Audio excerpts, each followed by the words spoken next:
ঠিক আছে, এই তো হয়ে গেছে।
সুপ্রিয় দর্শক, শুরু হলো আপনাদের প্রিয় অনুষ্ঠান এসএটিভি সংলাপ। সঙ্গে আছি আমি মাহমুদ আল ফয়সাল। আশা করি আপনারা সবাই ভালোই আছেন। আজকে আমাদের আলোচ্য বিষয় নির্বাচন কোন পথে। জুলাই আগস্টের ছাত্র জনতার অভ্যুত্থানের পর ডক্টর মোহাম্মদ ইউনূসের নেতৃত্বাধীন অন্তর্বর্তী সরকার দায়িত্ব গ্রহণ করে।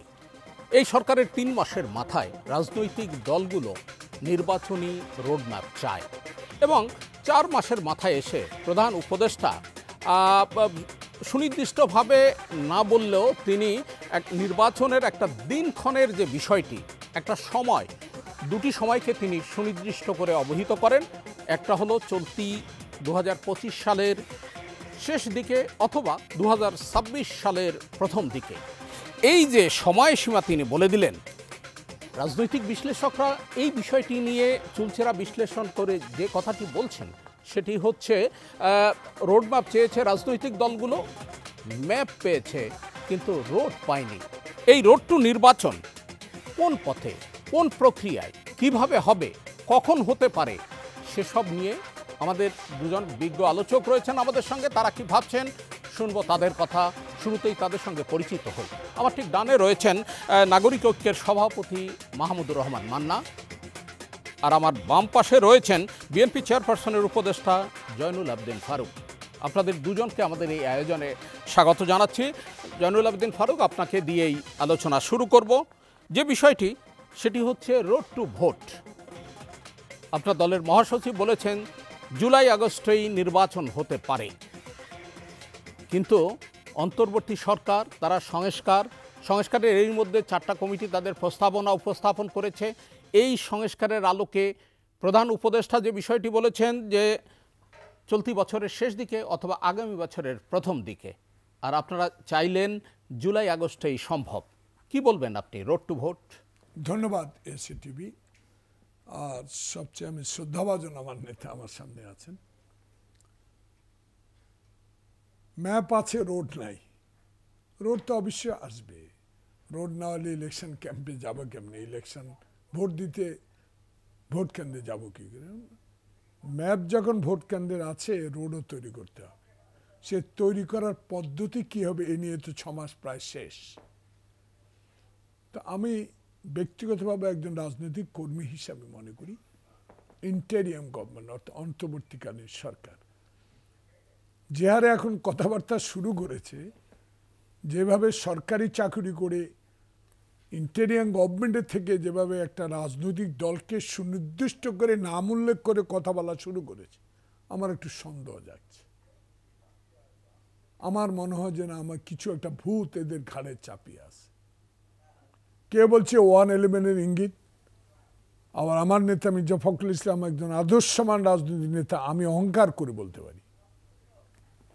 সে বলেছে যে ইন্টেরিয়াম গভর্নমেন্টের পরে নিরপেক্ষ সরকারও তো আসতে পারে। এটা কারণ কি বলার? কারণ একটাই, সন্দেহ হচ্ছে কথাবার্তায়। এসব কথা তো 2 মাস আগে শুনি নাই। তাহলে মনে হচ্ছে আমার ক্ষুদ্র রাজনীতি অভিজ্ঞতায় যে ডাল মে কুছ কালা হয়। রাজনীতি দল করবে, ইন্টেরিয়ার গভর্নমেন্ট অধীনে একটা নির্বাচন করবে, সময় ক্ষেপণ করবে, ওই দলকে সহায়তা করে ক্ষমতা আনার চেষ্টা করবে। এত কিছু আমরা প্রয়োজন মনে করি না। যুদ্ধ করেছি ৭১ সালে, দেশ স্বাধীন করেছি পাকিস্তানের ২২ পরিবারের বিরুদ্ধে, বৈষম্যের বিরুদ্ধে। আবার এই ছাত্র জনতার একক আন্দোলনে, বৈষম্য বিরোধী আন্দোলনের যে জয়, যে সফলতা, সেই সফলতা নষ্ট হওয়ার পথে বলে আমি মনে করি। তাই আমার একটা বিশ্বাস এখনও ডক্টর ইউনূসের উপর আছে। বিশ্বের সবচেয়ে গ্রহণযোগ্য একটা ব্যক্তি, শুধু বাংলাদেশের মানুষের কাছে না, সবার কাছে। সে গ্রহণযোগ্য ব্যক্তির পরিচালিত সরকারের কিছু কিছু নেতা যদি এইসব কথা বলে, একটা পুরানো রাজনৈতিক দলের, যে দলের নেতার আদর্শে, যে দলের নেতার ঘোষণায় দেশের স্বাধীনতা এসেছে, সেই দলের নেতা সম্বন্ধে কিছু কথা বা দল সম্বন্ধে কিছু কথা বলাটা অনাকাঙ্ক্ষিত বলে আমি মনে করি। তাই ম্যাপ যখন আসে রোড তৈরি করতে হবে, সেই তৈরি মির্জা ফখরুল ইসলাম একটা ইঙ্গিতও দিয়েছে। আর দেরি না, আর দেরি করলে ওই ডালমেকুশ কালা হতে পারে। অতএব আমি মনে করি যে মির্জা ফখরুল ইসলাম ঠিক সময়ে ঠিক কথাটুকুই বলেছে। আর ডক্টর ইউনূস যেটা বলেছেন, এই বছরের শেষ দিকে অথবা ২৬-এর প্রথম দিকে, দরকার কি? দরকার নাই, কারণ আপনি এত বোঝার মাথা নিয়েন না, প্রয়োজন নাই। যতটুকু সংস্কার দরকার হয়ে গেছে আমি মনে করি, জানি না আমার সাথে সবাই একমত হবেন কিনা। আসল দরকার নির্বাচনের পদ্ধতিটাকে চেঞ্জ করে ৯১ সালের মতো একটা ভোট করা। যে ভোটটা করলেই শাহাবুদ্দিনের মতো আপনারও একটা সুনাম অর্জন হবে। শাহাবুদ্দিন কিন্তু আবারও বাংলাদেশের রাষ্ট্রপতি হয়েছে। সেখানে আমি মনে করি যে কারণে সংগ্রাম করেছি, ভোটাধিকার ফেরত পাওয়া যায়, সেটা আমরা সফল হয়েছি। এই সফলতা যদি আমি করেছি, আমি সব কিছু পাবো, আমার কথা শুনতে হবে, তাহলে কিন্তু ঐক্য নষ্ট হয়ে যাবে। এই ঐক্যের নষ্ট যাতে না হয়, আমি আমার নেতা মান্না ভাইয়ের কাছে অনুরোধ করব, আপনারা কিন্তু এই হাসিনা বিরোধী আন্দোলন, আমি আপনি সবাই ছোট বড় কিছুই মানি না, আমরা একসাথে একই হাতে হাত মিলিয়ে হাসিনা বিরোধী স্লোগান দিয়ে দেশে আমরা আবার আন্দোলনে সফল হয়েছি। সেই আন্দোলনের সফলতা যেন কিছু ছেলেপেলের, আমি ছেলেপেলে বলবো না, এরা এখন মন্ত্রী হয়ে গেছেন, অ্যাডভাইজার হয়ে গেছেন, কথাবার্তায় যেন আমাদের ঐক্যটা নষ্ট না হয়। জি, অসংখ্য ধন্যবাদ জনাব Mahmudur Rahman Manna. Road to vote, নির্বাচন কোন পথে, কি বলবেন আপনি? ধরেন এই পর্যন্ত নির্বাচনের জন্য যে রোড ম্যাপ বলেন, অথবা মানে রোড ম্যাপের বাংলা সবাই বলে না পথ নকশা, আমি ডক্টর ইউনূসের জাতির উদ্দেশ্যে এই ভাষণকে বিজয় দিবসে সম্ভবত ওটাকে আমি পথ নির্দেশিকা বলি। আমি মনে করি সেটা নিয়ে কোনো সমস্যা তৈরি হয়নি এখনো। সমস্যা তৈরি হয়নি বলতে আমি বোঝাচ্ছি যে যেরকম বলেছেন সেটা সেরকমই করা যায়। ঠিক আছে, এর মধ্যে বড় দল বিএনপি বলছে না, তার আগেও করা যায়, এবং তার সপক্ষে যুক্তিও আছে আমি মনে করি। যুক্তিটা কীরকম, ধরেন সংস্কার তো চাই, এবং ভালো সংস্কার চাই। ভালো সংস্কার বলতে বোঝে সংস্কার জিনিসটাই ভালো হওয়া উচিত, মানে একটা গ্রহণযোগ্য গুণগতভাবে উন্নত নির্বাচন হোক দেশে, এটা চাই। এবং সেরকম একটা নির্বাচন করতে গেলে যে একদম বেসিক মিনিমাম নেসেসিটি, সেটা আমি মনে করি খুবই ভালো, বা যতদূর সম্ভব প্রয়োজনীয় পুলিশ বাহিনী একটা লাগবে, আমলাতন্ত্র লাগবে, নির্বাচন কমিশন লাগবে। এবং এটা কীভাবে করা যাবে? সংস্কারের মাধ্যমে। সেই সংস্কার করবার জন্যে বিভিন্ন কমিশন রাজনৈতিক দলগুলোর কাছে প্রস্তাব চেয়েছে, প্রস্তাব দেওয়া হয়েছে। এখন ডক্টর ইউনূস বলতে চাচ্ছেন যে উনি কোনো সংস্কার চাপিয়ে দেবেন না, উনি সবার সাথে কথা বলে ঐক্যমতের ভিত্তিতে যেটা হবে সেইটা করবেন। আমি বলছি ধরেন লিখিত তো দেওয়াই হয়েছে, প্রস্তাব আছে ২০০০, ধরেন তো ২০০০-এর মধ্যে বাঁচলে পরে বোঝা যাবে না যে কতগুলোতে সবগুলো দল ঐক্যমত্য আছে, সেগুলো করে দেন, করে দিয়ে ভোট করেন। যেটা করা হয়নি বা যেটা মিলছে না, ধরেন আমার সাথে ওরা মিলছে না, আমি আর উনি কথা বললে তো মিলবে না। থার্ড পার্টি হিসেবে যদি আপনি থাকতেন, বা নেগোসিয়েটর হিসেবে, ফেসিলিটেটর হিসেবে ডক্টর ইউনূস বিভিন্ন দলগুলোর সাথে প্রথম থেকে কথা বলতে থাকতেন তাহলে হয়তো অনেক ডিফারেন্স কমে যেত। উনি তো সেটা করেননি। ফলে এখন ভোট করবার জন্য আপনার ন্যূনতম সংস্কার নিয়েই ভোটে যেতে হবে। আপনি ব্যাপক আকারে বৃহত্তর আকারে সংস্কার করে ভোটে এই সময় ফ্রেমের মধ্যে যেতে পারবেন না। আর ঐকমত্যের ব্যাপারে ওই যে চর্চাটা করতে যাচ্ছেন সেই চর্চাটা হবে না। হবে না এই কারণে যে মত এতই ভিন্নমুখী, আমাদের মধ্যে বিভাজন এত তীব্র, এগুলো মেলার কোনো সুযোগ আছে বলে আমি মনে করি না। মানে সিম্পল মনে করেন, বড় পয়েন্ট ধরলাম না, একটা আছে রিপ্রেজেন্টেটিভ বেসিসে, মানে সংখ্যানুপাতিক হারে ভোটের ব্যবস্থা করা হোক। যদি এটা আমি বলি আচ্ছা করা যাবে কি না দেখেন তো, তাইলে বিএনপি তো অলরেডি বলেছে এটা তারা চায় না, জামাত ইসলামী এটা চায়, অন্যান্য পার্টিদের কথা বলছি না। আমি মনে করি যে আমি এটা সাপোর্ট করব গুণগতভাবে, কিন্তু এখানকার ঘটনার কারণে আমি সাপোর্ট করব না। কারণ এই ভোট এই রকম আনুপাতিক হারে যদি করেন তাহলে হয়তো নির্বাচনে জিতবে বিএনপি, সেকেন্ড হবে পতিত স্বৈরাচার। ওটা আমি চাইব কেন? মানে একটা ভালো জিনিসও কখন চাইবেন, কিভাবে চাইবেন, সেটা খুব ইম্পর্ট্যান্ট।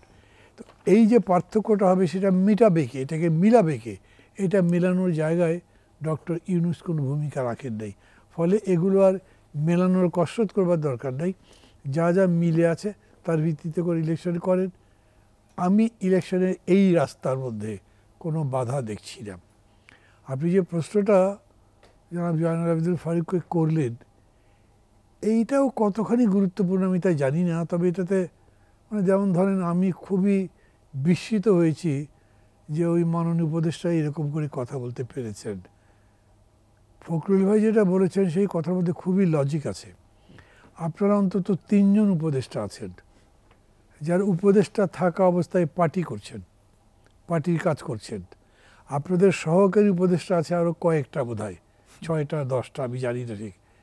এরা পার্টির কাজ করছে, তো তাহলে ক্ষমতায় থেকেই তো পার্টির কাজ করছেন, তাহলে আপনার নিরপেক্ষতা কিভাবে থাকে? এটা না বোঝার তো কিছু নেই।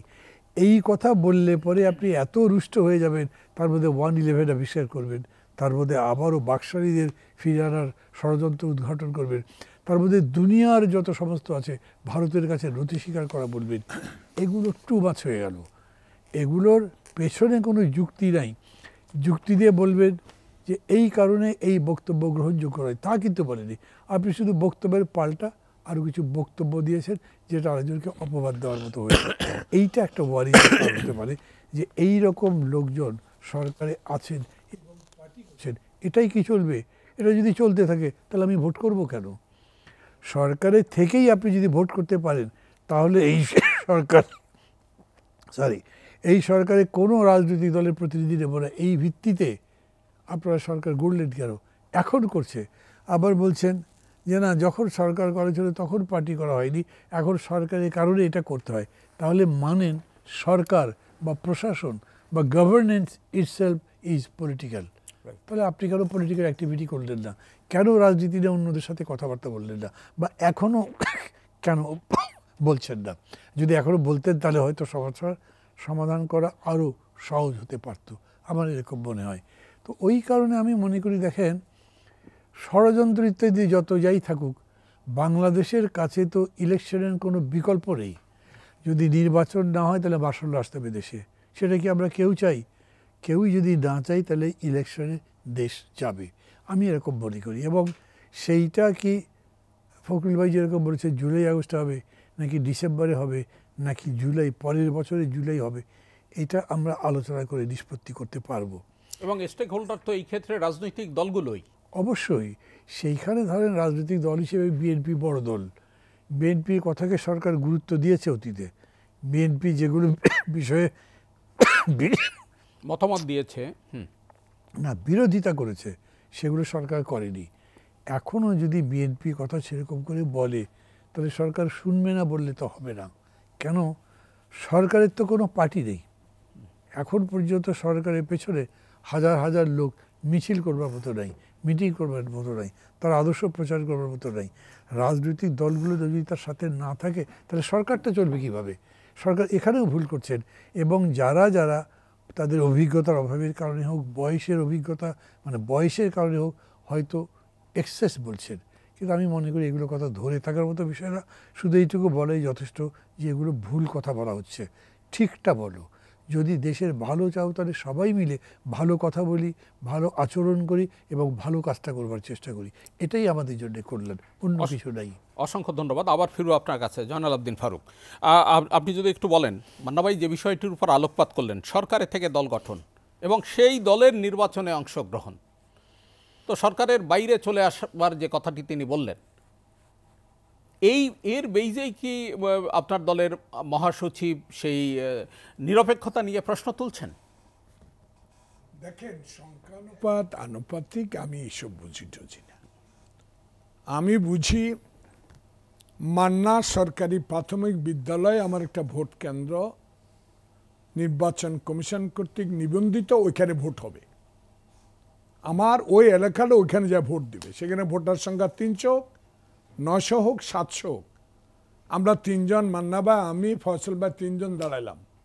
3 জন সংখ্যা অনুসারে যে ভোট পাবে সেই জয়লাভ করবে। আমি এইটুকু সোজা বুঝি।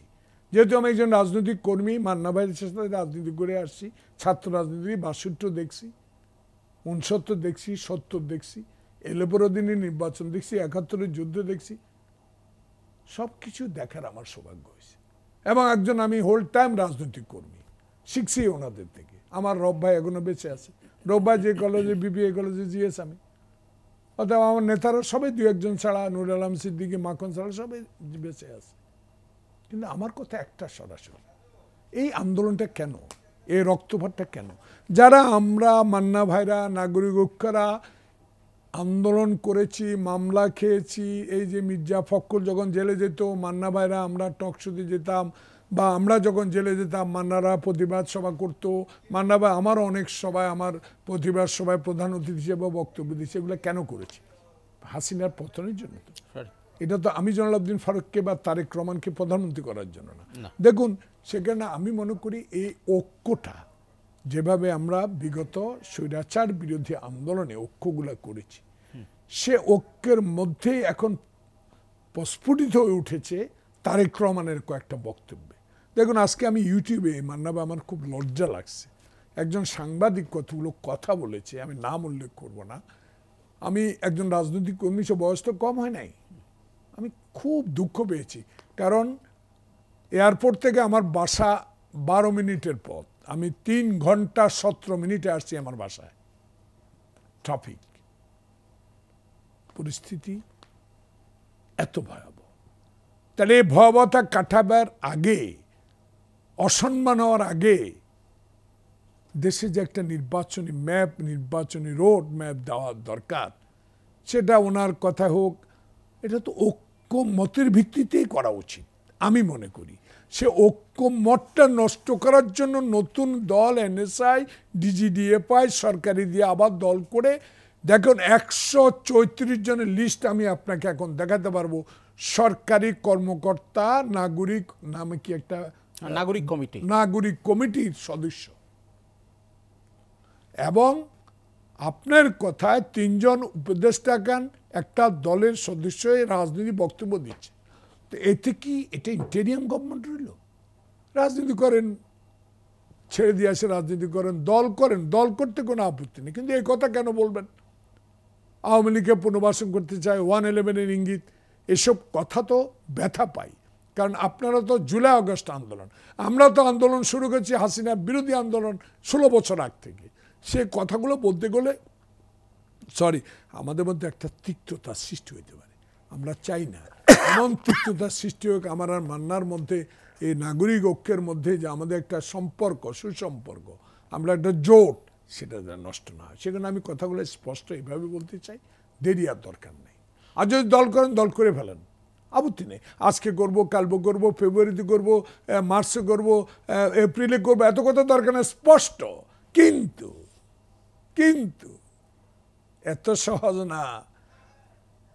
104টা মামলার আসামি আমি, 16 বছরে 9.5 বছর জেলে আমি, আর 2 মাসে কেউ আছে দল করে ক্ষমতায় চলে যাবেন, আর আমরা আন্দোলনের সাথে নাই, এটা বলা আমি গ্রহণ করব না, জনগণ গ্রহণ করবে না।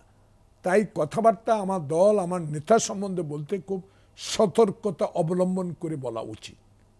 কারণ এখন হাসিনা নাই, কথা কথা পুলিশ আমাকে নিয়ে যাবে। এখন হারুন আর বিপ্লব না আমার অফিস ভেঙে আমাকে গ্রেপ্তার করবে।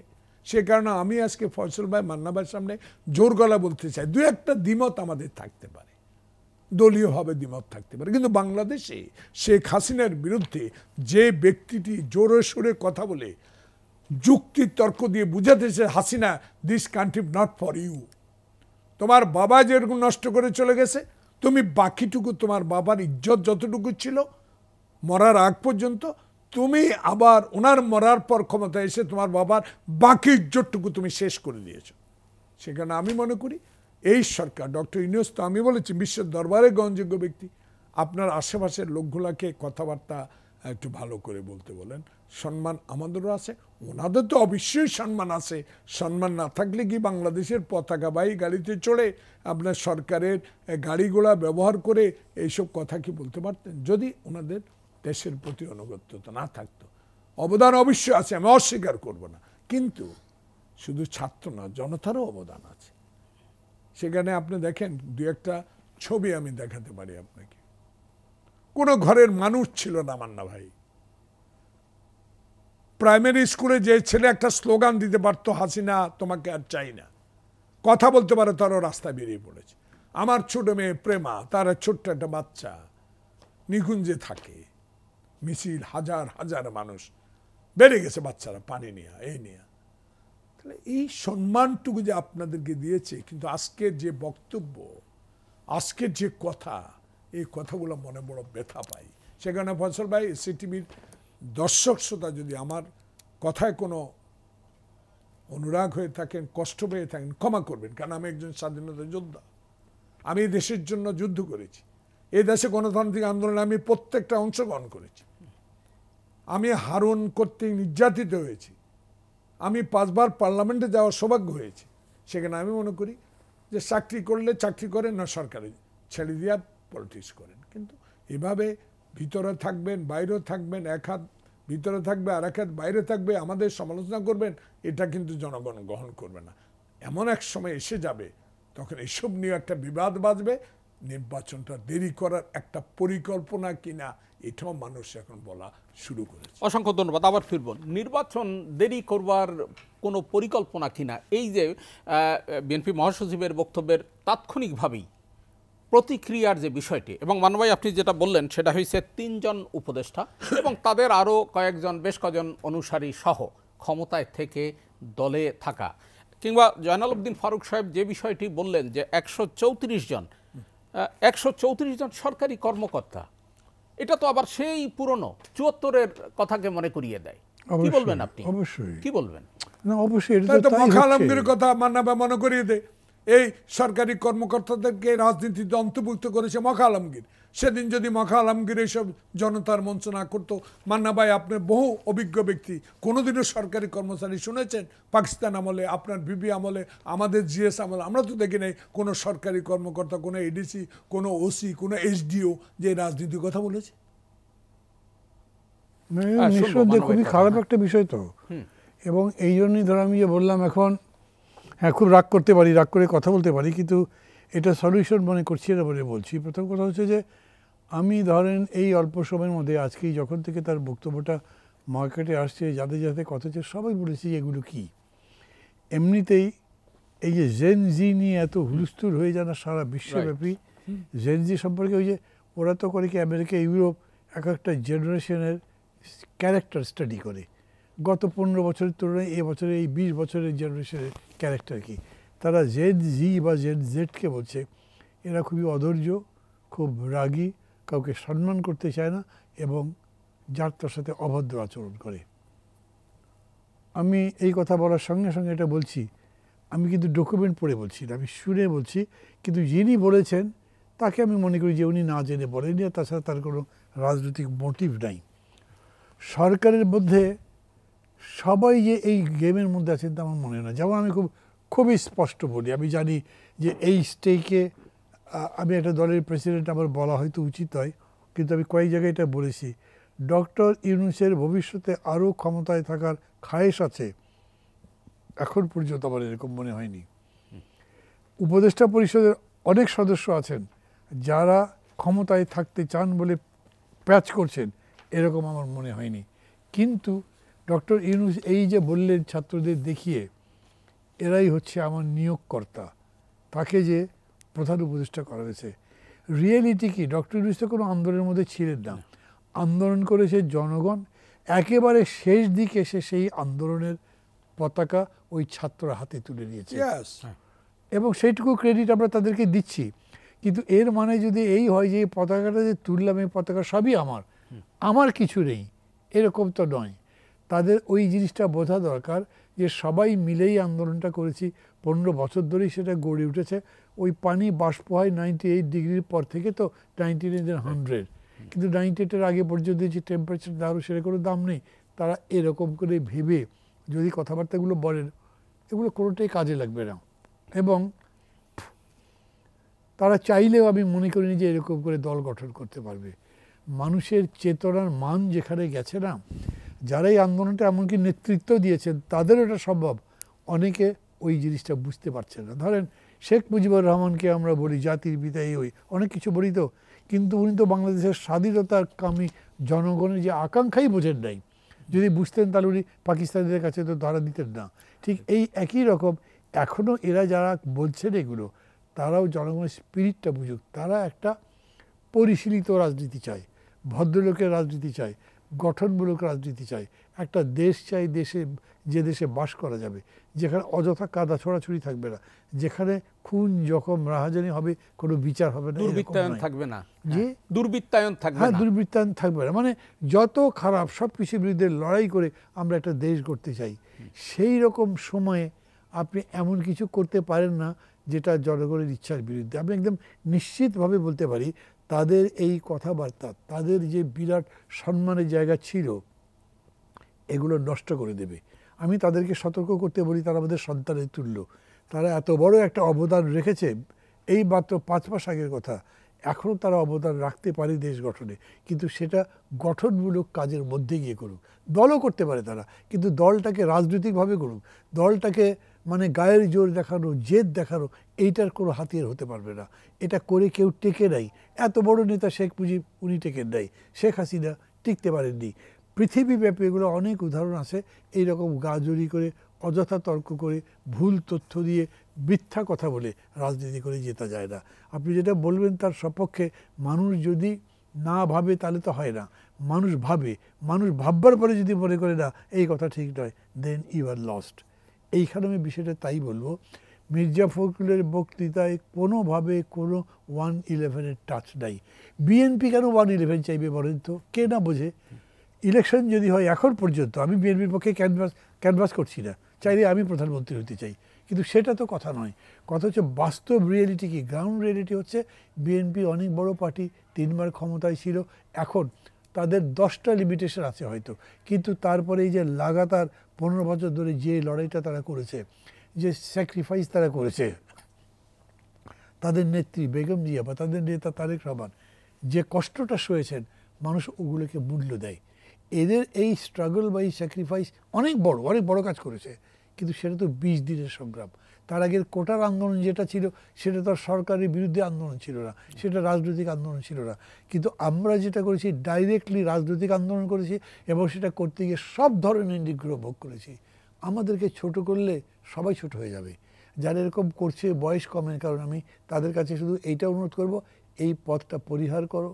যদি রাজনীতি করবার ইচ্ছা থাকে, দল করবার ইচ্ছা থাকে, এমনকি যদি এই নির্বাচনেও জিতে ক্ষমতায় যাওয়ার ইচ্ছা থাকে, খেয়াল করবে নির্বাচনে জিতেই ক্ষমতায় যেতে হবে, তার কোনো বিকল্প নেই। বিএনপি এরকম কোনো পরিস্থিতি তৈরি করবে না যাতে মাশাআল্লাহ হয়, তাহলে তাদের ডিলে হয় ক্ষমতায় যেতে, তারা করবে কেন? এইটুকু আমি বিএনপি সত্য হলেও তো কেউ বললে মানতাম, হ্যাঁ ভাই কথা তো ঠিকই, তারা তো জিতবে। এই কারণে এই সমস্ত কথাবার্তা জনগণের কাছে যাবে না, জনগণ গ্রহণও করবে না। জি, অসংখ্য ধন্যবাদ জয়নুল আবদিন ফারুক। আবার আপনার কাছ থেকে শুনবো, এই যে বক্তব্যটা এলো, মানে আমাদের সেটা হয়েছে অন্তর্বর্তী সরকার নিরপেক্ষ না হলে নির্বাচনকালীন একটি নিরপেক্ষ সরকার দরকার, প্রয়োজন হতে পারে। বিএনপি মহাসচিবের এই যে বক্তব্য, এটা কি শুধু এই বিষয়ের উপর?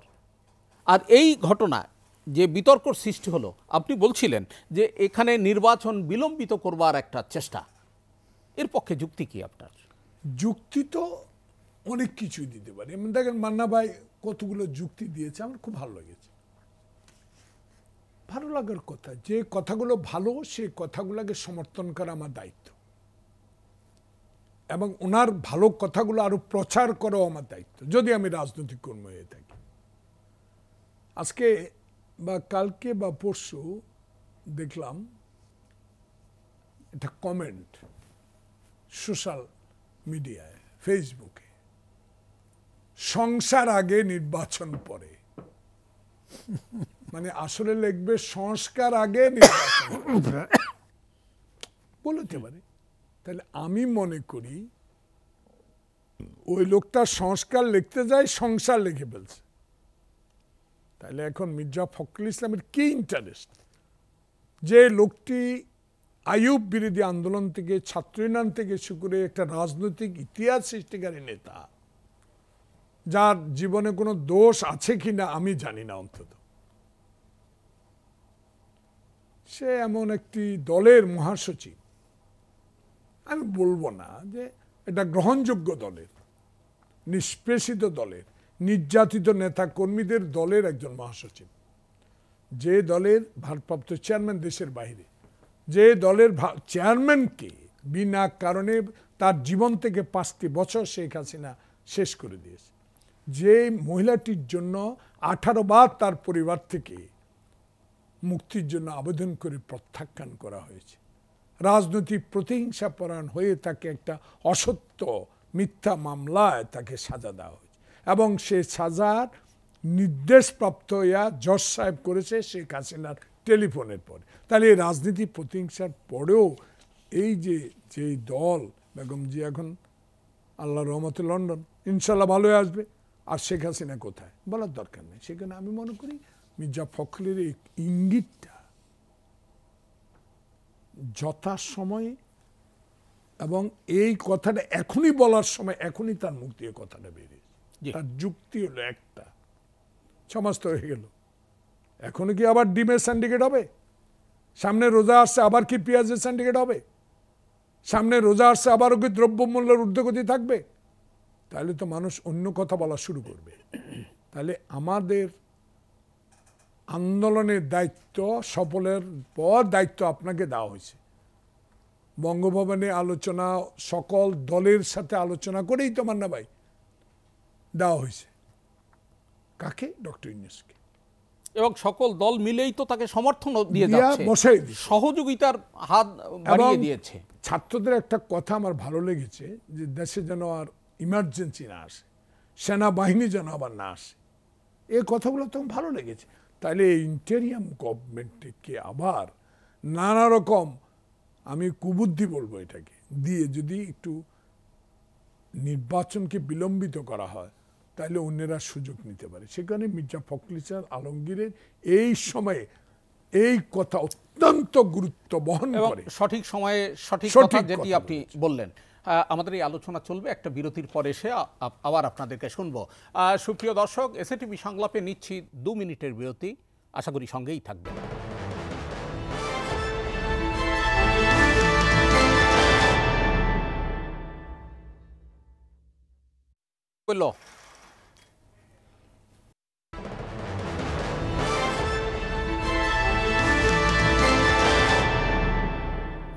বিরতির পর ফিরে এলাম এসএটিভি সংলাপে, সঙ্গে থাকবার জন্য অসংখ্য ধন্যবাদ। দর্শক, আমরা আলোচনা করছি নির্বাচন কোন পথে। ফিরব জনাব মাহমুদুর রহমান মান্না আপনার কাছ থেকে। প্রধান উপদেষ্টার বক্তব্যের মধ্য দিয়ে কিন্তু সুনির্দিষ্টভাবে আমরা এবছরের শেষ হোক আর 26-এর প্রথম পর্ব হোক, এই যে একটা সময় ফ্রেম, মানে আমরা যদি নভেম্বরকে ধরি, নভেম্বর, ডিসেম্বর, জানুয়ারি, ফেব্রুয়ারি, মার্চ, এই সময়ের মধ্যে 5-6 মাসের একটা বিষয়। তো এর পরপরই তো আমরা রাজনৈতিক দলগুলোতে আমরা নানামুখী সমীকরণ লক্ষ্য করি। নির্বাচনী একটা সমীকরণও কিন্তু এরই মধ্যে নানা তৎপরতা শুরু হয়েছে। এই বিষয়গুলোকে আপনি কিভাবে দেখছেন? নির্বাচনী তৎপরতা বা সমীকরণ যে কি হচ্ছে এটা আমার জানা নেই। জানা নেই মানে ধরেন আমি অজ্ঞতার অভিনয় করছি। এটা বাস্তবতাই এরকম হয়েছে যে যেহেতু নির্বাচনটাই অনিশ্চিত আছে, অনেকেই মনে করছেন, ফলে তারা তাদের মতো করে ভেবে নিচ্ছেন কী করবেন। যেমন আমি একটি দলকে যারা অতি সম্প্রতি বড় হিসেবে পরিচিতি পেয়েছে, তারা তাদের মতো দলের কাজকর্ম করছে আমি দেখছি। যদিও আগে বিএনপির সাথে তাদের সখ্যতা ছিল এবং একসাথে ঐক্যবদ্ধভাবে আন্দোলন করেছে, এখন কিন্তু সেই ঐক্যটা নাই। চতুর্দিক থেকে সব জাতীয় ঐক্যের স্লোগান তোলে, বক্তব্য দেয়, এবং ডক্টর ইউনূস তো মানে মাঝে মাঝে বোধহয় এবার 3বার হলো বিভিন্ন রাজনৈতিক দলগুলোকে ডেকেই শুধু বলেন ঐক্যটাই আমাদের শক্তি ইত্যাদি ইত্যাদি, কিন্তু এদিকে ঐক্য কিন্তু নাই। এমনকি তার নিজের সরকারের মধ্যেও তো ঐক্য দেখি আমি। তার এই উপদেষ্টা পরিষদে সেখানে যে এক একজন এক এক রকম বলে, মানে আপনি তো ওই সজীব ভুঁইয়ার বক্তব্য বললেনই না, যেটা এই নাহিদ ইসলাম, হ্যাঁ সজীব ভুঁইয়া, হ্যাঁ সজীব ভুঁইয়া একটা বক্তব্য দিয়েছে যেটা নাহিদ হাসানের বক্তব্যকে কেটেছে, উল্টাটা বলেছে। উনি যেখানে এর মধ্যে 111-এর ছায়া দেখছেন, উনি বলেছেন না এখানে এরকম কোনো ছায়া নেই। আমার এক্স্যাক্টলি কথাটা খেয়াল পড়ছে না এখন। তো ওই ঐক্যের জায়গাগুলো নষ্ট হয়ে যাচ্ছে। তারা নিজেরা নিজেদেরকে আরও একসাথে করবেন, সমগ্র জাতিকে একসাথে করে বলবেন তোমাদের মধ্যে যত বিরোধ থাকে, বিভ্রান্তি থাকে, আমরা ঐক্যবদ্ধভাবে এই নীতিমালা রচনা করেছি, এইভাবে দেশে একটা ভালো নির্বাচন হওয়া সম্ভব। মতপার্থক্য হবে, কথাবার্তা হতে হতে শেষ পর্যন্ত একটা জায়গায় আসবে, কিন্তু সেই উদ্যোগটা এখন মানে আমি এক কথায় বলবো যে একেবারেই নেই। কোনো কথাবার্তা বলা হচ্ছে না, অন্য কিছু হচ্ছে না, বরঞ্চ নিজেদের মধ্যেকার যে বিরোধ সেগুলো আরও বেশি করে সারফেস হচ্ছে। বোঝা যাচ্ছে যে সরকারের মধ্যে বিরোধ আছে। তারা বোধহয় আজকে বিকেলে ঘোষণা দিয়েছে যে তারা ফেব্রুয়ারির মধ্যে নতুন দল ঘোষণা করবে। জনগণ এটা কীভাবে নেবে যে তারা ক্ষমতায় থেকে দল গঠন করলো? ধরেন এরকম হলো যে যারা মন্ত্রী আছেন বা উপদেষ্টা আছেন তারা কমিটিতে থাকলো না, তাই বলে কি আমরা জানি না যে তারা কে কতখানি ইনভলভ আছেন এই দল গঠনের কাজে? এটাকে শাক দিয়ে মাছ ঢাকা যাবে? মানুষ কি এতই অজ্ঞ? মানুষকে নিজের নিজের এলাকায় দেখছে না? ধরেন এখন জয়নাল আবেদিন ফারুক ভাই ওইখানে একজন নতুন ছাত্র প্রার্থী হয়েছেন, তিনি গেছেন, উনি গেলে কি প্রোটোকল পাচ্ছেন সেটা কি আমরা দেখছি না? এবং উনি গেলে কত লোক হচ্ছে কি হচ্ছে সেটা দেখছি না? ভোটের সমীকরণ তো আমরা ওখান থেকেই করতে পারছি। ফলে হয়েছে কি, যেমন ধরেন বিশ্ব রাজনীতিতে সোভিয়েত ইউনিয়নের পতনের পরে আমেরিকা একক শক্তি হয়ে গেছে, কোনো প্রতিদ্বন্দ্বী নেই। বাংলাদেশে আওয়ামী লীগের পতনের পরে বিএনপি তো একক শক্তি। অতএব জামাত ইসলাম তার সাথে থেকে খসে চলে যাচ্ছে, ওটা বিএনপি চিন্তা করছে না, ঠিক আছে গেলে যাও। আবার জামাত মনে করছে এখন তো আমার বিরোধী দল হিসেবে অ্যাপেয়ার করার দরকার, আলাদা দল হিসেবে গণ আয়তনে যাব। এই জায়গাগুলোতে কোনো সমীকরণ হবে আমার মনে হয় না। হ্যাঁ সরি, জামাত তার নিজের মতো করে একটা সমীকরণ দাঁড় করাবার চেষ্টা করতে পারে। যেমন তার একসময় বলেছিল যে ইসলামপন্থী দলগুলো যাচ্ছে তাদের ঐক্য করবে তারা, সে ফসল আমরা দেখি নাই, তার ফলও আমরা দেখি নাই। তার মানে ওটা হয়নি। বিএনপি এরকম কিছু বলছে না। বিএনপি মাঝে মাঝে কিছু কিছু কথা বলছে যেগুলোর মধ্যে আবার যেগুলোর ফলে মানুষের মধ্যে প্রশ্ন তৈরি হচ্ছে, সেই প্রশ্নের জবাবও যে তারা খুব প্রপারলি দিচ্ছেন তা না। আর একটা ওই যে মানে পেছনের ঢেউ সামনের ঢেউকে দূরে ঠেলে দেয়, এইরকম করে এগোচ্ছে। এর মধ্যে কোনো পরিবর্তন আমি অন্তত এখন পর্যন্ত দেখি নাই। এবং রাজনীতির ব্যাপারটাও যদি স্পষ্ট করে বলতে চান, একটা জিনিস আমি খেয়াল করি, এটা আমি বিশেষ করে মানে বিএনপিকে আমি দল হিসেবে আমার অতীতে আন্দোলনের ফ্রেন্ড তো তারা ছিলেনই, আগামী দিনে আমি মনে করি যে দেশ গঠনের প্রশ্নে উই ক্যান বি ফ্রেন্ডস এবং বেশ লম্বা সময়ের জন্য হতে পারি। কিন্তু সেটা আমারও বুঝতে হবে, আপনারও বুঝতে হবে, তাই তো? সেরকম করে যদি এগিয়ে আসে জিনিসটা, যদি না হয় মানুষের মধ্যে একটা আকাঙ্ক্ষা তৈরি হিসেবে একটু আগে যেটা বলছিলাম, নতুন একটা দেশ দেখতে চাই চরিত্রগতভাবে, যে দেশ গত 53 বছরের মতো নয়। মানে ভাই ছোট্ট করে যদি একটু বলেন, সেটা হিসেবে বিএনপি বলছে যে 200 আসনের বেশিও যদি তারা পায় সেই ক্ষেত্রেও তারা জাতীয় ঐক্যের সরকার করবে। এই বিষয়টাকে আপনি কিভাবে দেখেন? বিএনপি কি এটা এরকম করে বলেছে?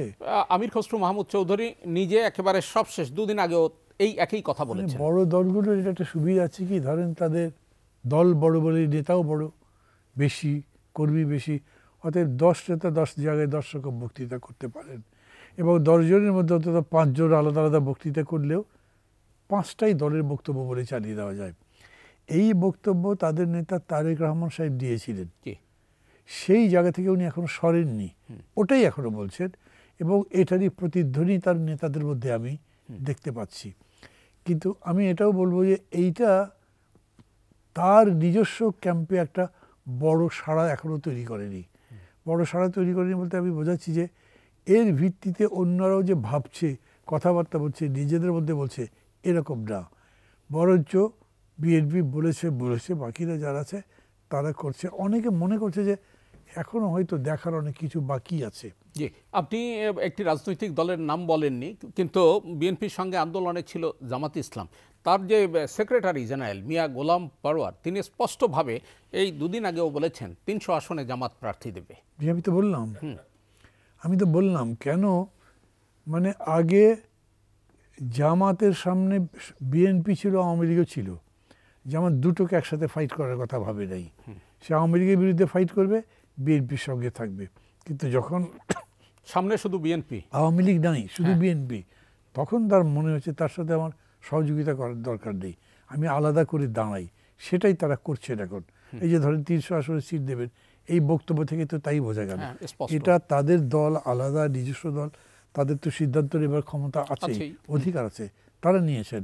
এর ভালো মন্দের দিকে আমি যাচ্ছি না, কারণ এই সিদ্ধান্তের ভালো বা মন্দ দেখা যাবে ভবিষ্যতে, যে তাদের রাজনীতি বা দল কতখানি বিকশিত হয় এটার উপরে। তো ওটা আমরা দেখব। কিন্তু আমি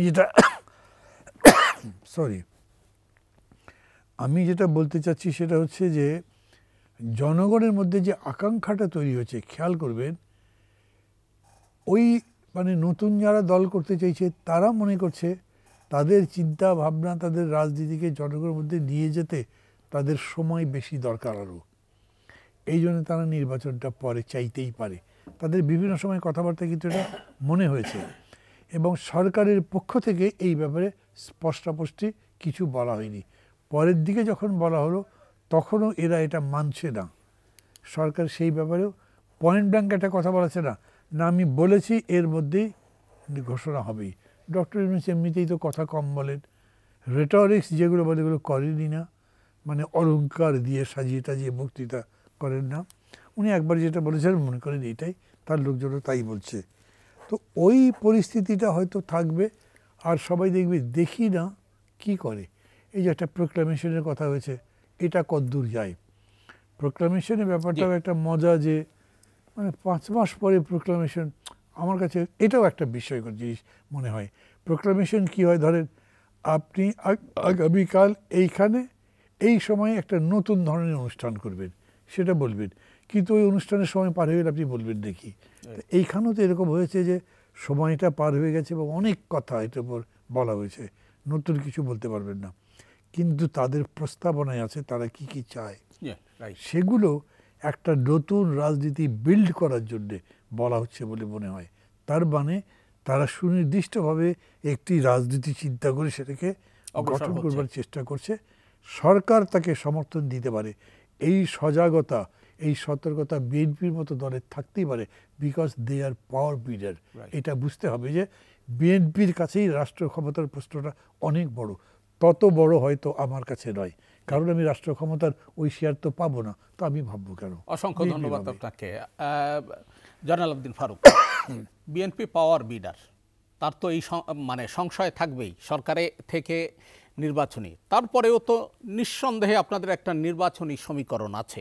আপনারা কিছু ইসলামিক দলগুলোর সঙ্গেও বসা শুরু করেছেন, আলাপ আলোচনা শুরু করেছেন, এবং আপনাদের সঙ্গে যে গণতন্ত্র মঞ্চের যে দলগুলো তারাও আছে। সব মিলিয়ে সমীকরণটা কি আপনাদের হাতে এই মুহূর্তে? দেখেন, নির্বাচন নিয়ে অনেক ভাবনা থাকতে পারে, শীর্ষ পর্যায়ের সাথে আলোচনা করে সেটা সিদ্ধান্ত হয়।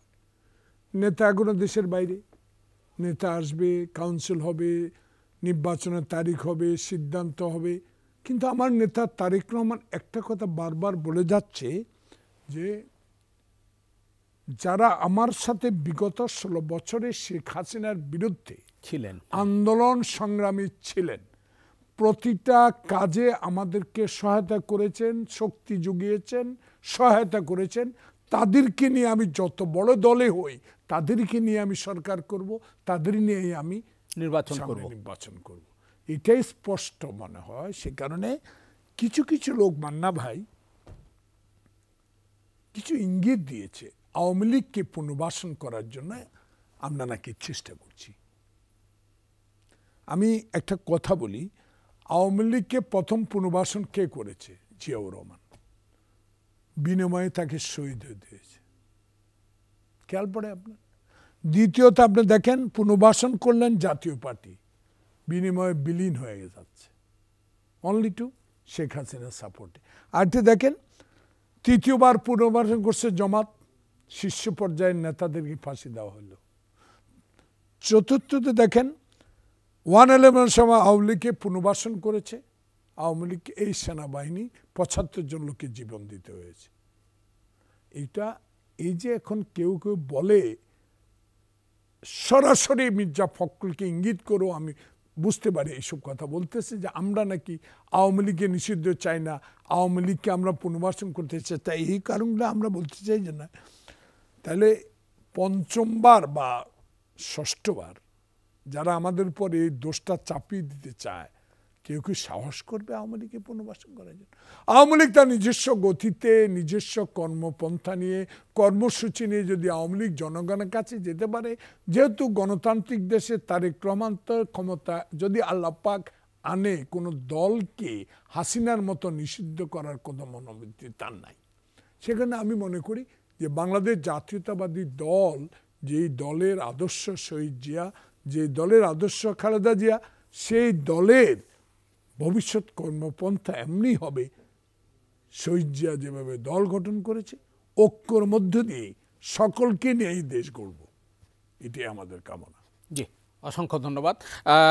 মান্না ভাই, আবার ফিরি আপনার কাছে। এই যে নির্বাচন কমিশন এক ধরনের কথা বলছে যে স্থানীয় সরকার নির্বাচন তারা আগে করবার কোনো প্রস্তুতি নিচ্ছে না। একাধিক নির্বাচন কমিশনার এ নিয়ে অতি সম্প্রতি কথা বলেছেন। প্রধান নির্বাচন কমিশনারও কিন্তু পরোক্ষভাবে এই বিষয়টি স্পষ্ট করেছেন।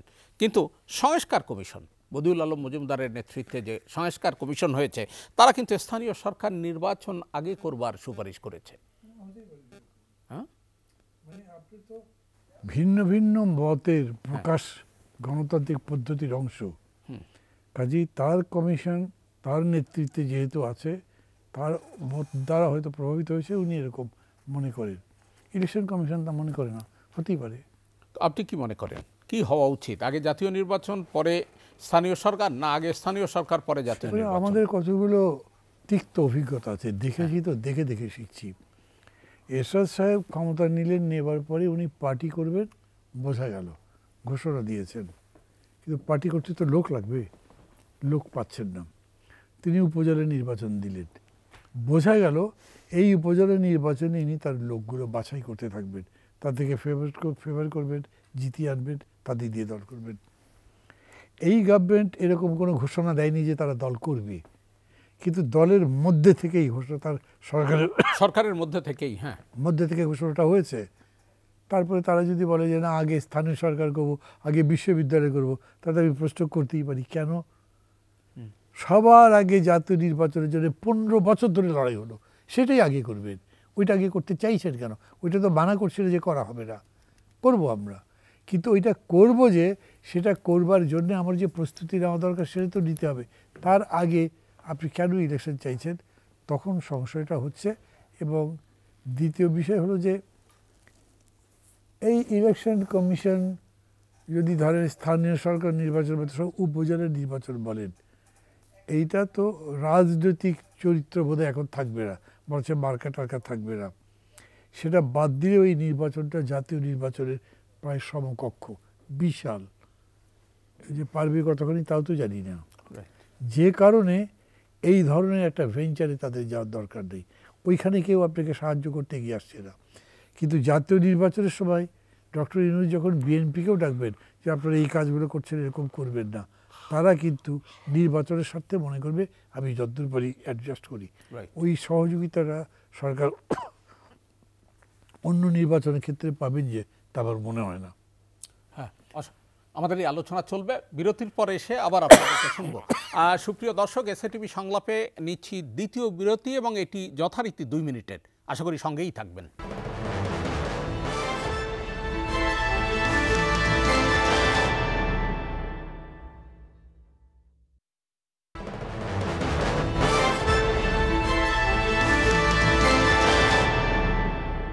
বিরতির পর ফিরে এলাম এসএটিভি সংলাপে। সঙ্গে থাকবার জন্য অসংখ্য ধন্যবাদ। দর্শক, আমরা আলোচনা করছি নির্বাচন কোন পথে, রোড টু ভোট।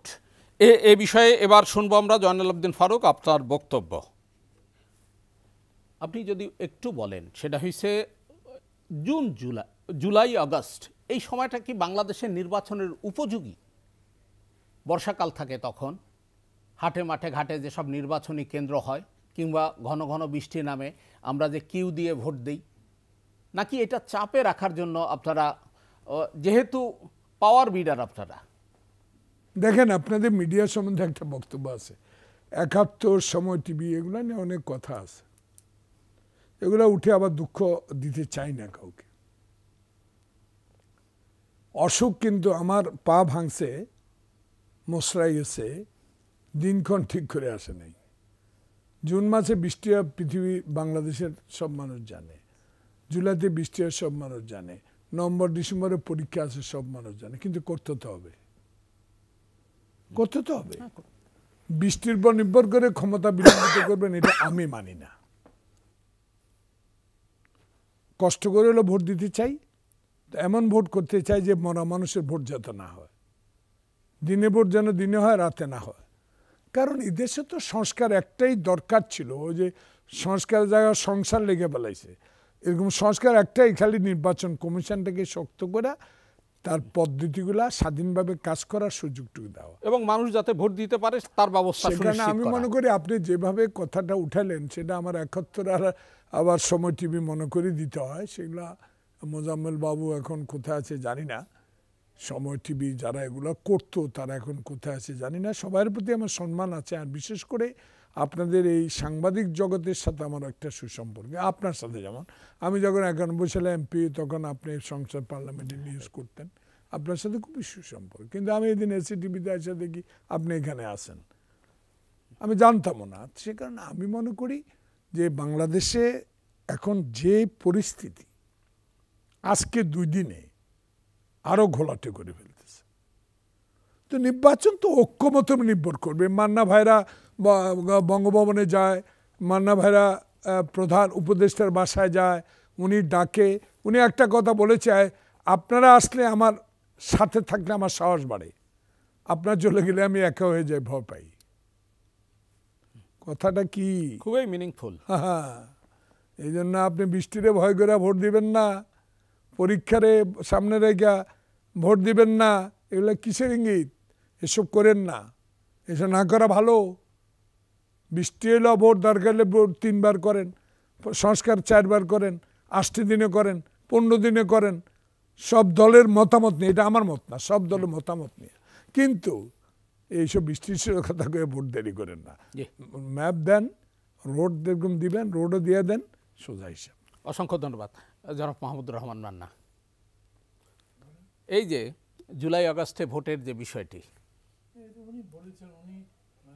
ব্যাপারে আমার আর কিছু না বলাই উচিত, এই কারণে যে কমনলি লোকে জুলাই আগস্টের ভোটের কথা শুনে একটু চিন্তায় পড়ে যায়, এটা কি টাইম নাকি। কিন্তু এখন বিএনপি যদি আর্জেন্সি এরকম ফিল করে যে না এখনই করতে হবে, এবং এই ঝড় বৃষ্টির মধ্যেও তারা বলতেই পারে সেটা। মানে আমার জন্যে তারা যেরকম আর্জেন্সি ফিল করছেন, এইরকম আর্জেন্সি আমি ফিল করছি না। আমি মনে করি এই ভোটটা যদি নভেম্বরে হয় তো হতে পারে, কিন্তু আমি হয়তো বলতে পারতাম যে ফখরুল ভাই এটা চাপে রাখার জন্যই করেছেন, কিন্তু যেহেতু জয়নুল ভাই একদম খুব ক্লিয়ারলি বলেছেন ওইটা করি যাই আমরা, অতএব ওইটার উপরে আমি আর গেলাম না। আমি মনে করি যে তারা তাদেরটা বলেছেন, এখন সবার সাথে কথা বলে ইলেকশন কমিশন ঠিক করুক। আরেকটি বিষয় আপনার কাছে, সেটা হচ্ছে যে প্রধান উপদেষ্টা যে বিষয়টি আপনাদেরকে বলেছেন যে কোনো কিছু উনি চাপিয়ে দেবেন না। আবার রাজনৈতিক দলগুলোর সঙ্গে কিন্তু একটা দূরত্ব সৃষ্টি হয়ে গেছে। এই দূরত্ব ঘোচানোর জন্য ঘন ঘন বসা উচিত নয়? হ্যাঁ, অবশ্যই। মানে দূরত্ব ঘোচানোর কথা বাদ দেন, এমনিতেই রিয়েলিটি কি, উনি big celebrity, world famous, right, কিন্তু পলিটিক্স সম্পর্কে তো উনি কিছু জানেন না। Yes. উনি তো পলিটিক্স করেন নাই। মানে আপনি খুব ভালো ক্রিকেট খেলতে জানেন বলে কি আপনি ফুটবলও ভালো খেলবেন? আপনি খুব ভালো একজন ফিজিক্সের টিচার বলে আপনি যে জিওগ্রাফি ভালো পড়াবেন তা তো না। অতএব তার এই কাজটা করা দরকার ছিল, কারণ তাকে ডিল করতে হচ্ছে রাজনীতি। আর রাজনীতি যারা করেন তাদের সাথে আপনার পরিচয়ই হয়নি ঠিক মতো, মন খুলে কথা বলবেন সেই সম্পর্ক হয়নি। অনেক সময় হয় না, রিলেশনটা ফর্মাল থাকলে অনেক কথা বলা যায় না, কি জানি কি মনে করে, কিন্তু রিলেশনটা ইনফর্মাল হয়ে গেলে অনেক কথাই বলা যায়, যেটা বললেও খুব বেশি ক্ষতি কিছু হয় না। তো এই ডিসকোর্সটা তার শুরু থেকেই করা দরকার ছিল। আমি বলছি better sorry better late than never. ঠিক আছে, করেননি, এখন থেকে করেন।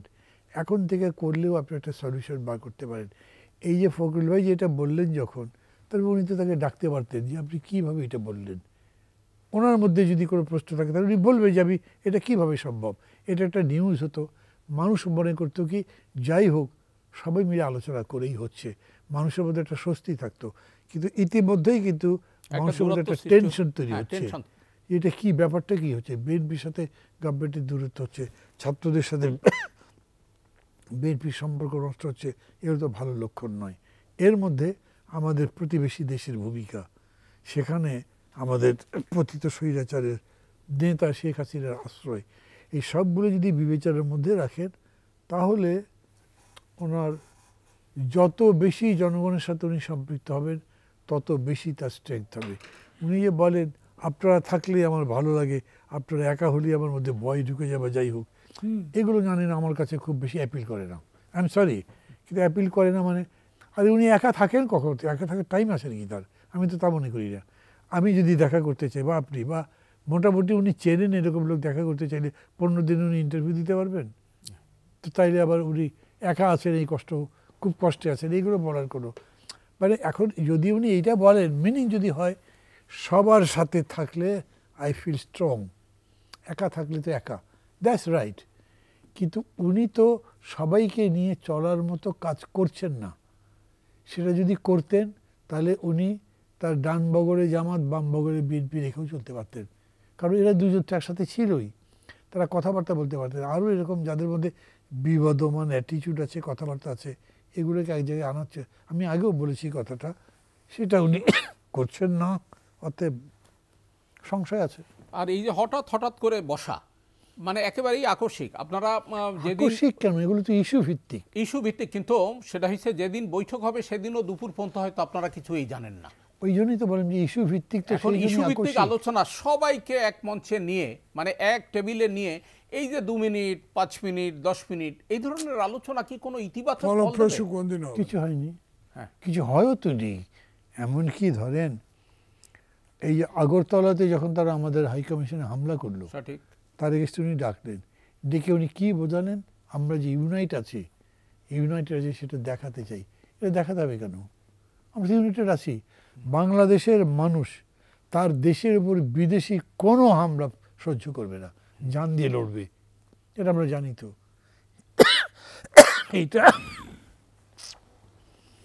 এটা আমি মনে করি ইন্ডিয়ানরাও জানে, তাদের ভালো করে জানে। মানে আমার কফটা খুব এখন রাতে ডিস্টার্ব হচ্ছে, হ্যাঁ, আমি মনে করি যে এইটা ইন্ডিয়ানদের একসাথে বসে দেখাবার কোনো দরকার ছিল না। এইটা দিয়ে আমরা কিছু প্রমাণ করতে পারিনি। এবং সবচেয়ে বড় কথা কি জানেন, ডক্টর ইউনূস এই পর্যন্ত তার আচার আচরণে নিশ্চয়ই বিগত সরকারের তুলনায় অনেক আপরাইট, অনেক স্ট্রেট, ইন্ডিয়ার সঙ্গে স্ট্রেট কথা বলছেন, কিন্তু উনি অ্যান্টি ইন্ডিয়ান সে পোস্ট করেননি তো। এবং আমি মনে করি অ্যান্টি ইন্ডিয়ান পোস্ট করার দরকারও নেই। আমি তাদের বিরুদ্ধে হতে যাব কেন?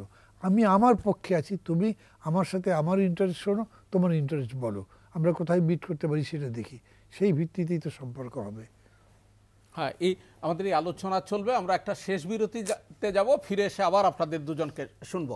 সুপ্রিয় দর্শক, এসএটিভি সংলাপে নিচ্ছি শেষ বিরতি এবং এটিও যথারীতি 2 মিনিটের। আশা করি সঙ্গেই থাকবেন।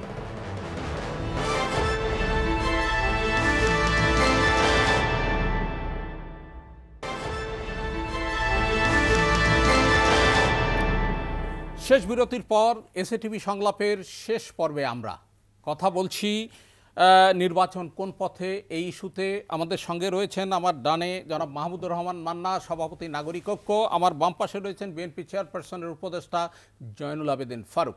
আবার ফিরব জনাব জয়নুল আবেদিন ফারুক আপনার কাছে। যে অনিশ্চয়তা, মানে একটা সন্দেহ, সংশয়, নির্বাচন বিলম্বিত করবার, কাটিয়ে উঠবার উপায় কি? উপায় তো একটা, এইসব অতি কথোপকথন বন্ধ করতে হবে সরকারে যারা আছে। আর যারা নতুন উদ্যমে নতুন দল করে ক্ষমতা যাওয়ার ইচ্ছা পোষণ করছে, ওদের কথা বন্ধ করতে হবে। নীরবে যাও, দেশে যাও, গ্রামে যাও, মেম্বার হও, চেয়ারম্যান হও, পৌর কমিশনার হও, পৌর মেয়র হও, উপজেলা চেয়ারম্যান হও, তারপর এমপি। অনেক কষ্ট করতে হয়, অনেক। 5 বার এমপি হয়েছে অনেক কষ্ট করে। তা আমার কোনো গুণ নাই, আমার গুণে হয়ে নেই। গুণটা একটা ধান, ধান ধান ধানের শীষ। সেখানে আমি মনে করি যে দল করেন, কিন্তু কথাবার্তা তো একটু ক্যাশ কনফিউশন তৈরি করে মানুষের মধ্যে একটা আতঙ্ক সৃষ্টি করার কোনো প্রয়োজন নেই। এই আতঙ্ক সৃষ্টি মানে আবার ওই যে 111 তো মির্জা ফখরুল চায় না, আওয়ামী লীগকে পুনর্বাসন মির্জা ফখরুল চায় না। মনে মনে কার কি আছে সব কথা খুলে বলবো, বাজারে হাড়ি ভেঙে দিব। কিন্তু অনেকে জানি, অনেক ইতিহাস জানি আমরা। শেখ মুজিবুর রহমান সাহেব অনেক বড় বড় কথা বলতেন। আমার চেয়ে বেশি কাছের লোক মান্না ভাই। আমার মনে পড়ে 70 সালে যখন প্রথম নির্বাচন, 74 সালে আমি গেছিলাম, তখন ছাত্রলীগ করতাম, যে আমারে নমিনেশন দিয়ে কয়, বাচ্চা বলা কি নমিনেশন দেব? তখন বলে আসছিলাম যে বাচ্চা না, রাজনৈতিক সচেতন কর্মী। কিন্তু আপনারা বাচ্চা না, একজন রাজনীতিবিদ হয়ে গেছেন এখন, হন, আপত্তি নাই। কিন্তু কেউ হেয় প্রতিপন্ন করে কথা বললে কিন্তু জনগণ গ্রহণ করবে না। দল এত সহজ নয়। দল তো ফেরদৌস আহমদ কুরেশিও করছিল, দল তো আমেনা বেগমও করছিল, দল তো অনেকে এখনো করে। লাভ কি? লাভ একটাই, দল বাড়বে, মার্কা বাড়বে, ব্যালট পেপারে অনেক মার্কা লম্বা হয়ে যাবে, কিন্তু মানুষ তো কাকে ভোট দিবে মানুষ জানে। বাংলাদেশের মানুষ গরিব হতে পারে, কিন্তু কলজাটা এত বড়। দেখেন না আপনি, আগরতলায় সামান্য একটু আক্রমণ করছে, মনে করলো কি অবস্থা হইল। আজকে দেখেন আমাদের বিজেপির এক অধিনায়ক বলে দিছে, I am enough to fight with BJP. শক্তি আছে, সাহস আছে। কারণ আমরা গরিব হইতে পারি, কিন্তু আমাদের কথা কলিজা অনেক বড়। সেখানে আমি মনে করি যে বাংলাদেশের ইতিহাসে হিন্দুস্তানের কাছে আমরা কৃতজ্ঞ 71 সালের স্বাধীনতা। কিন্তু দেখেন 71 সালে মান্না ভাইরা মনে পড়ে সেদিন ওসমানী সাহেব কোথায় ছিল, কেন সারেন্ডারে আসেন না? এত অস্ত্র, এত গোলা বারুদ কোথায় গেল? এগুলোর হিসাব নিকাশও তো দেন না। বিজয় দিবস পালন করেন, বিজয় নাকি হিন্দুস্তানের আর্মির, বিজয়াঙ্গ মুক্তিযোদ্ধার না। আরে মুক্তিযোদ্ধারা পথ না দেখালে, ট্রেনিং না দিলে আপনি পথও চিনতেন না। সেখানে মানে এইসব কথা অনেক জবাব দেওয়ার সময় আসছে। এই জবাব দেওয়ার অতি কথনের জন্য শেখ মুজিবুর রহমান যেরকম বলতো, কোথায় সিরাজ শিকদার? আমি শুধু ডানে চোর, বামে চোর, কম্বল চোর, গোলাম মুস্তফা 6 কোটি কম্বল আসলো, আমার কম্বলটা কোথায়? ইতিহাস। আঙ্গো আজকে জাসদ করতে মহিউদ্দিন সাহেব ভালো লাগে, তার বই একটা আমার এক শিক্ষক আমাকে আজকে দিয়েছে, সেটা গাড়িতে বসে বসে পড়তেছিলাম। সেখানে একটা কথা উনি লিখেছেন যে শেখ মুজিবের রাজনীতিতে আরেকটা ভুল ছিল জাসদের উপর আক্রমণ করা, নিশ্চিহ্ন করে দেওয়া। আর জাসদে যদি মানে হোম মিনিস্টারে বাড়ি ঘেরাও করতে যাবে, এমন একটা অতিরঞ্জিত প্রোগ্রাম করাও ঠিক হয়েছে কিনা। সেখানে আমি বলতে চাই যে বাংলাদেশের ইতিহাস সব জানে। আসাদের মৃত্যুবার্ষিকী আসাদের, সেইগুলা মনে রাখতে হবে। 52-এর ভাষা আন্দোলনের কথা মনে রাখতে হবে, 69-এর গণ আন্দোলন কথা মনে হতে হবে, ডক্টর মিলনের কথা মনে হইতে হবে। সেখানে আমি শেরে বাংলার বই মাঝে মাঝে বই পড়ি, গাড়ির মধ্যে বই রাখি, ট্রাফিক জ্যামে সময় কাটে। আমি একটা কথা বলেই শেষ করতে চাই। শেরে বাংলায় কি ফজল হক সাহেব যখন কলকাতা থেকে স্টিমারে আসতো, তখন স্টিমার চলত, উনি বরিশালে নামার আগে একজন দৌড়ায়, স্টিমার থেমে গেল, স্যার সব গজব গজব। কি হলো রে? আজকে আজাদী পত্রিকা আপনার বিরুদ্ধে যা লেখা লিখলো না, রে আমার দেশের মানুষ সব পড়তে পারে না, পেপার এসে পৌঁছবে না। অতএব গুণী ব্যক্তিদের গুণের কথা মনে রাখতে হবে। আমরা অস্বীকার করি না শেখ মুজিবের অবদান, কিন্তু শেখ মুজিব অতি কথনে শেষ হয়ে গেছে। আর এমন জন্ম দিয়ে গেছে শেখ মুজিব, তার জন্মদাতা লোকগুলো আরো শেষ করে দিছে। তার উদাহরণ 16 বছর, তার উদাহরণ এজদাসে লাথি মারা, তার উদাহরণ বিচার মানি তালগাছ আমার, হাইকোর্টের সামনে ময়লা ফেলা। এইসব ইতিহাস তো মানুষ ভুলবে না। দেখেন বিডিআর মিউটিনিটির একটি উদাহরণ, কিভাবে আমাদের এই অফিসে ওগুলো শেষ করলো। কোথায় এখন মঈন, কোথায় এখন ওই লোক, কোথায় এখন এরা, এগুলো তো খুঁজে বাইর করি। আজিজ আরিবা সেনাবাহিনীর প্রধান, কি কথা বাবার এই শুনতাম। তো এইগুলোর জন্য মনে করি যে রাজনৈতিক কর্মী হিসেবে অহংকার করি না, আল্লাহর কাছে দোয়া করি বাংলাদেশটাকে সুখে থাকুক, আগামী প্রজন্ম যেন এইসব ইতিহাস পড়ে পড়ে রাজনীতি শিখে। অসংখ্য ধন্যবাদ জনাব Joynal Abedin Faruk, Mahmudur Rahman Manna. Road to vote এটা হলেই কি সব মানে বিতর্ক শেষ হয়ে যাবে, কিংবা একটা টাইম ফ্রেম যদি ঘোষণা করা হয়? না, বিতর্ক শেষ হবে কীভাবে? ভোট লাগলেও তো বিতর্ক চলবেই, কিন্তু ভোটটা ডিক্লেয়ার করা দরকার। কারণ আপনি যদি ভোটের একটা রোড ম্যাপ না দেন, তাহলে ওই যে কথাটা একটাকে জলাবিদ্যুৎ ভাই বলেছেন, খুব ইম্পর্টেন্ট কথা, সামনে রোজা আসবে, আপনি মানে মানুষের দৈনন্দিন জীবনযাত্রায় কোনো স্বাচ্ছন্দ্য আনতে পারেন নাই, জিনিসের দাম ধাঁই ধাঁই করে বেড়ে গেছে, থামাতে পারেন নাই, চাকরি দিতে পারেন নাই, বিদেশি বিনিয়োগ আনতে পারেন নাই, কিচ্ছু করতে পারেন নাই। তো সব জিনিস বাদ দেই, আইন শৃঙ্খলা পরিস্থিতি এবং দ্রব্যমূল্য নিয়েই যদি লোকজন নামে, প্রোটেক্ট করবে কে? মানে এখন উনি এখানে আছেন, ধরেন বিএনপি যদি কালকে এই সমস্ত বিষয়ের একটা হরতাল ডাকে, কথার কথা বলছি, বিএনপিকে প্রস্তাব দিচ্ছি না, দিলে তো আমি আলাদা করে দিতে পারি তাদেরকে, ওই হরতাল মোকাবেলা করবে যখন কোনো পুলিশ রাস্তায় থাকবে না। এখনকার পরিস্থিতিটা তাই। গভর্নমেন্ট আছে কি কারণে? Because of the full fledged support of the all political parties. এইটা তাকে বুঝতে হবে যে এই সাপোর্টটা ধরে রেখেই তাকে এই বৈতরণীটা পার হতে হবে। এবং যদি ধরেন এর মধ্যে কথার কথা বলি, বিএনপি একটা অযৌক্তিক প্রস্তাব দিয়েছে, কিন্তু তাদের কাছে একটা যুক্তি আছে। অনেক সময় এমনও হয় যে আপনি সমঝোতার খাতিরে একটা ভুলকেও অ্যাডজাস্ট করে দেন। এখান থেকে এরকম কিছু ঘটে নাই, আমি তা করতেও বলছি না, আমি শুধু বলছি আপনার অ্যাটিচিউডটা কি, সমঝোতা চান নাকি সংঘাত চান, আপনি কি উপেক্ষা করতে চান নাকি তার জন্য অপেক্ষা করতে চান। আমি তো গভর্নমেন্টের এই অ্যাটিচিউড দেখি না যে তারা এটা করতে পারে। আমি মনে করি সমাধান কি, এখন থেকেই সরকার একটা কথা উনি খুবই সুন্দর বলছেন, অতি কথন বাদ দিতে হবে। ডক্টর ইউনূস ডেকে উপদেষ্টাদের বলবেন উল্টাপাল্টা কথা বলতে পারবে না, বললে ব্যবস্থা নেওয়া হবে। হ্যাঁ, সবসময় তাই হয়েছে, লিডারশিপ মানে তাই। তারপরে তিনি বলবেন আমি এইভাবে নির্বাচন ঘোষণা করতে চাইছি, নির্বাচন ঘোষণা করবেন, নির্বাচন করার জন্য কাজ করবেন। আমার খুব অবাক লাগে জানেন, 5 মাস হয়ে গেল পুলিশ এখনো লাইনে আসলো না। পুলিশ বা ব্যুরোক্রেসির এত বড় সাহস হয় নাকি যে সে তার বসের সামনে দাঁড়িয়ে বলবে না আমি কাজ করতে পারবো না। জীবনে দেখেছি আমরা বাংলাদেশে, এরা নিজেরা কমান্ড করতেও জানে না। কমান্ড করতে জানবে কেমন? ওই যে মনে হচ্ছে, আমি মাঝে মাঝে কথা বলি, লতিফুর রহমান ক্ষমতায় আসার 6 ঘন্টার মধ্যে 13 জন সেক্রেটারিকে ট্রান্সফার করে দিয়েছিলেন। সবগুলো সেক্রেটারি সোজা বাবা যখন তখন বাদ দিয়ে দিবে আমাকে। আর এনাদের ক্ষমতায় আসবার পরে সব মিলে ঢুকে বললো অটো প্রমোশন চাই, দিয়ে দিল। তাহলে কমান্ডটা থাকবে কিভাবে?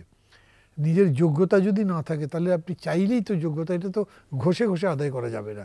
তখন আপনি এটাই করতে পারেন, মিনিমাম বুদ্ধি যদি থাকে সবার সঙ্গে মিশে আপনি এটা সমাধানের চেষ্টা করতে থাকেন, এটা করা সম্ভব, এখনো সম্ভব আমি মনে করি। জি, জনাব জয়নাল আবেদিন ফারুক, আমাদের আরো অল্প খানিকটা সময় রয়েছে, আপনি যদি কিছু শেষ কথা বলেন। তার শেষ কথা তো মান্নাবার সামনে বড় বড় কঠিন, না মান্নাবাড়িও থেকেও শুনবো শেষ না কথা। বড় জি। কঠিন, এত বিজ্ঞ রাজনীতিবিদ। দেখুন, আমি ওনার সাথে কোনো দ্বিমত পোষণ করি না আজ পর্যন্ত। একটা বিষয় ওনার কাছে আমি অনুরোধ জানাবো, এসএটিভির সকল দর্শক গভীর রাতে যারা আমার আপনার কথা শুনছে, আমার আপনার পাওয়ার আর কিছু নেই। 16 বছর অনেক নিপীড়ন, নির্যাতন, অনেক কথা বলেছেন। আপনি এই ছাড়েন। কথাগুলো যদি একসাথ করি বড় একটা লঞ্চ ট্রাকে, এটা জায়গা হবে না। যত কথা আপনি বলেছেন, যত টক শো আপনার সাথে আমি করেছি, তো সে কারণে আমি মনে করি আপনাদের কাছে একটাই অনুরোধ, আপনারা তো ডক্টর ইউনূসের কাছে যেতে পারেন, কথা বলতে পারেন। উনি দেশটাকে আপ্রাণ ভালোবাসে, অস্বীকার করার কোনো কারণ নেই। কিন্তু এখন যে মুহূর্তে উনি দেশটাকে একটা নির্বাচন উপহার দিবে, সেই মুহূর্তে এসব কথা কেন? আমার প্রশ্ন এটা ওনাকে বন্ধ করতে বলেন, সব ঠিক হয়ে যাবে। হরতালও দরকার নাই, রাস্তায় নামার দরকার নাই। দেখেন, মানুষের মনে একটা তো স্বস্তি আসছে যে এই দেশে আর স্বৈরাচার আসবে না, এই দেশে পেঁয়াজের সিন্ডিকেট হবে না, এই দেশে আলুর সিন্ডিকেট হবে না, একটা কিন্তু বিশ্বাস এসে গেছে। এই বিশ্বাসটা রক্ষার জন্য ডক্টর ইউনূস এখন তার কাজটা করতে হবে, একটা নির্বাচন দিতে হবে। অসংখ্য ধন্যবাদ। জনাব মাহমুদুর রহমান মান্না, কিছু শেষ কথা আর কি। শেষ কথা না, ওনার কথার জবাব, সেটা হলো কি, আসলে জানেন, চাইলেই যে ডক্টর ইউনূসের সাথে আমি কথা বলতে পারি তা না। আমার রাজনৈতিক পরিচয়ের বাইরেও আমি তো ওনার ছাত্র সরাসরি। মানে আমি এরকম আশা করেছি যে উনি নিজের থেকে হয়তো আমার সাথে কথা বলতে চাইবেন, কিন্তু আমি সেই আশা হত হয়েছি না। কেন? আমার চেয়ে বেশি ইম্পর্টেন্ট ছিল ফখরুল ভাইকে একদিন বলতে আসলে চা খাই, বা তার আরও 10টা রাজনৈতিক নেতাকে আসেন এমনি কথা বলবো কয়েকটা ব্যাপারে। উনি কোনো মুভ, কোনো জেস্চার দেখাননি।